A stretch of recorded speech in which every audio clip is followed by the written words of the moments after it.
Bonjour. Ce jeu était tout simplement un chef-d'œuvre, un jeu que vous devez absolument acheter, que vous devez absolument jouer tellement il est exceptionnel sur tous les points. Bande son, maniabilité, graphisme, histoire, style de jeu, chara-design, tout y est pour que vous preniez un maximum de plaisir, que vous passez un excellent moment en compagnie d'une exclusivité PS5. Et je considère ce dernier comme le meilleur jeu PS5 à ce jour. Et si vous êtes déjà content de cette nouvelle vidéo YouTube, balancez le petit pouce bleu, ou plutôt un grand pouce bleu. Pour commencer, qui a développé Returnal? Puisqu'en effet, lorsque l'on découvre une sacrée pépite comme celui-ci, on a envie de connaître un petit peu plus sur le studio de développement derrière le jeu. Il s'agit de Housemarque, un studio qui a pu créer une grande quantité de jeux vidéo depuis les années 90, mais pour les deux derniers jeux sortis sur PS4 avant Returnal, ils étaient sortis en 2017, il s'agit de Matterfall et Nex Machina, des jeux très exigeants, des jeux typés arcade avec un run and gun et un shoot 'em up, je dirais un peu à la Smash TV, où justement vous avez votre petit bonhomme et vous tirez sur tout ce qui bouge, et on sent déjà la patte artistique dans ces jeux très similaire à celui utilisé sur Returnal, c'est-à-dire des jeux futuristes avec des créatures aux tentacules extraordinaires.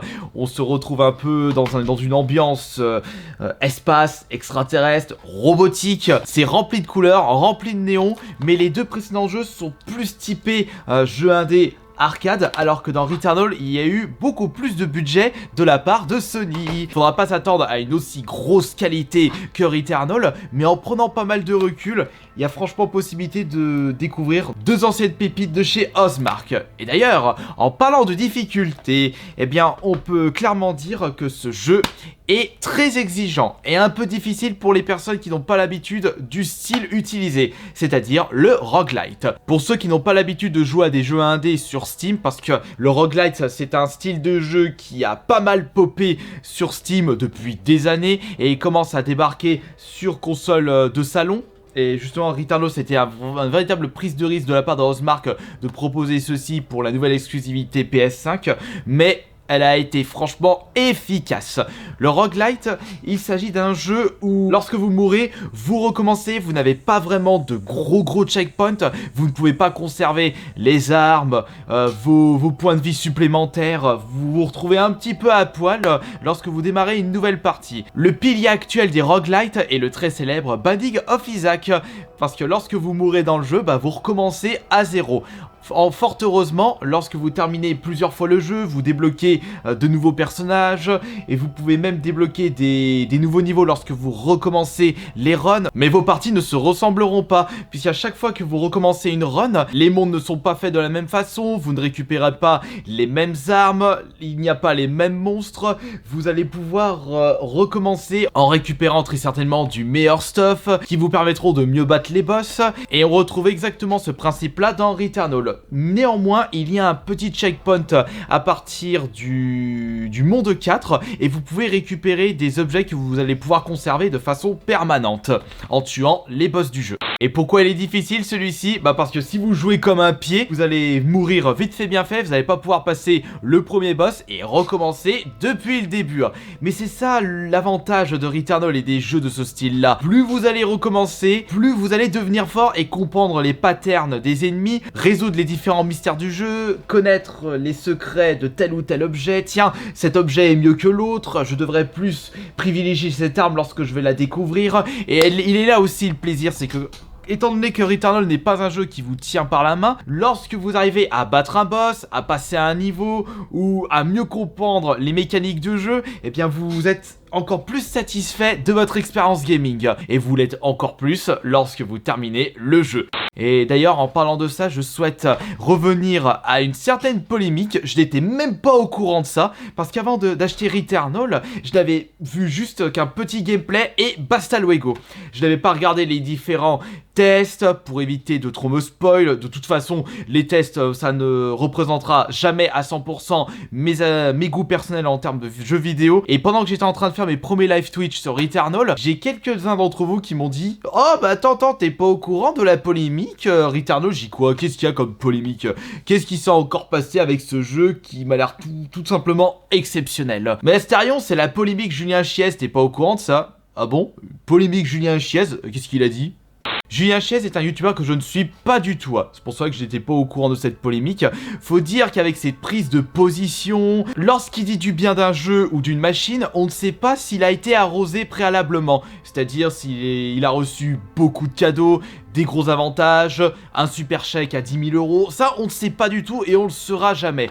Et sachant qu'il ne prévient jamais dans ses vidéos, enfin peut-être que je me trompe de ce côté, peut-être qu'il prévient lorsqu'il donne un avis sur un jeu et qu'il a été payé précédemment. De toute façon au niveau de la loi, c'est comme ça que ça doit se passer. Lorsque tu es payé par une boîte, tu dois absolument dire que tu as été payé et qu'il s'agit d'un partenariat commercial. Parce que déjà, t'es hors la loi, en plus de perdre beaucoup de crédibilité. Je préfère être clair là-dessus, je n'ai pas de souci avec Julien Chiez. Et puis, si vous aimez bien ce youtubeur, bah, y a pas de problème, grand bien vous fasse. Mais petit conseil personnel, juste faites attention lorsqu'il vous dit du bien d'un jeu, on ne sait pas s'il a été payé derrière ou s'il a vraiment joué au jeu.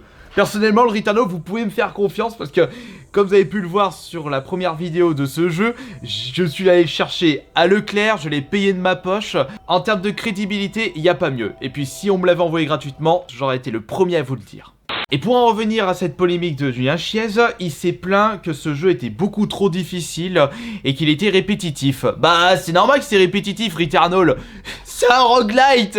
Quand tu te fais tuer, bah tu recommences. Tu gardes juste très peu d'objets permanents, mais c'est le but d'un roguelite. Je suis d'ailleurs en train de demander s'il a déjà découvert un roguelite de sa vie. Et en termes de difficulté, bah c'est un petit peu l'essence de Returnal. C'est comme ça que vous allez prendre plaisir à jouer et à terminer Returnal. Vous battez un boss, oh, ouais j'ai battu un boss, il était tellement dur, j'étais stressé.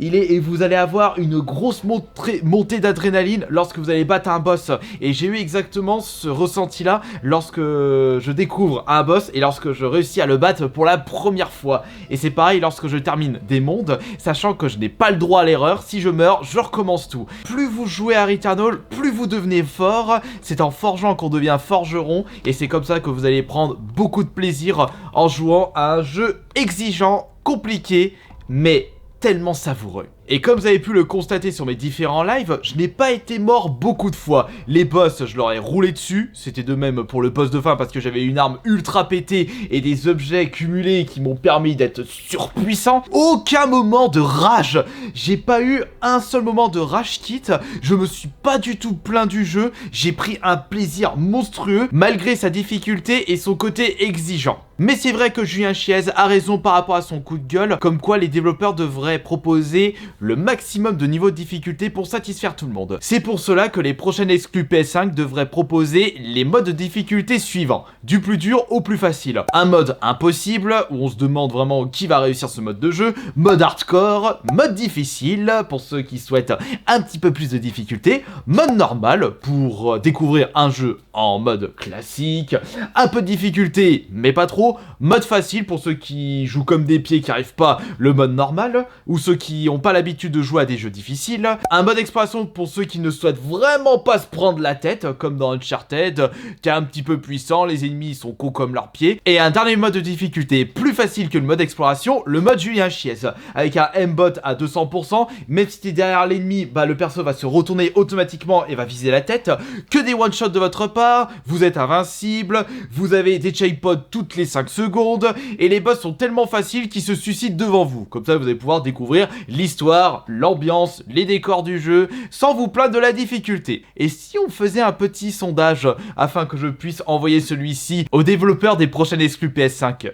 Ah c'est bon, prenez pas ça au premier degré, ce n'était qu'une petite boutade. J'ai préféré celui-ci que Demon's Souls. Et il s'agit de mon jeu PS5 préféré à l'heure actuelle. Écoutez, le chara-design des monstres à tomber par terre, des boss ultra épiques. Je vous parle pas des musiques du jeu, de l'ambiance sonore, une petite musique tranquillou, une musique un petit peu stressante lorsqu'il y a des ennemis dans certaines salles, et lorsque vous combattez des boss, des musiques totalement épiques. Là vous avez les frissons, vous stressez à mort, vous transpirez, vous êtes transformé en une éponge et vous prenez plaisir à combattre les boss pour la première fois, et lorsque vous les battez, j'ai réussi à les battre, je leur ai roulé dessus à ces enfoirés, ces malheureux trous de balles issus des chiottes de Mars.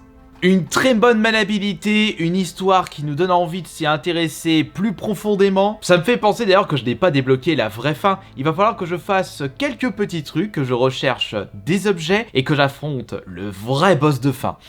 Je sens qu'il va être exigeant celui-ci, mais est-ce que je vais y arriver? Ah bah si j'y arrive, je pourrais me lancer le dernier défi de ce jeu, débloquer le trophée platine. Et ça a été tout simplement 14 heures de pur plaisir. Alors s'il vous plaît, si vous recherchez un jeu PS5 et que vous désirez enfin qu'un jeu ne vous tienne plus par la main comme on a l'habitude d'avoir depuis des années, achetez Returnal, vous n'allez pas du tout le regretter. Vous pouvez le trouver pour une petite soixantaine d'euros d'occasion. Et si vous n'avez pas vraiment le budget, bah attendez qu'il baisse de prix pour 30-40 euros. Vous n'allez pas du tout regretter cette expérience. Faites-moi confiance, avec tous les jeux que j'ai pu découvrir depuis des années, c'est très rare de prendre autant de plaisir sur un nouveau blockbuster. Je vous remercie beaucoup d'avoir été présent et présente pour cette petite vidéo où je vais donner mon avis subjectif, à chaud et impartial de Returnal. Et je ferai de même très certainement pour d'autres jeux. En attendant ce jour-là, j'ai Resident Evil 8 à faire en live et j'ai également les anciens jeux de chez Ozmark. Ce studio de développement m'a vraiment mis une claque avec ce Returnal. Bisous tout le monde, c'était Astarion le Vent.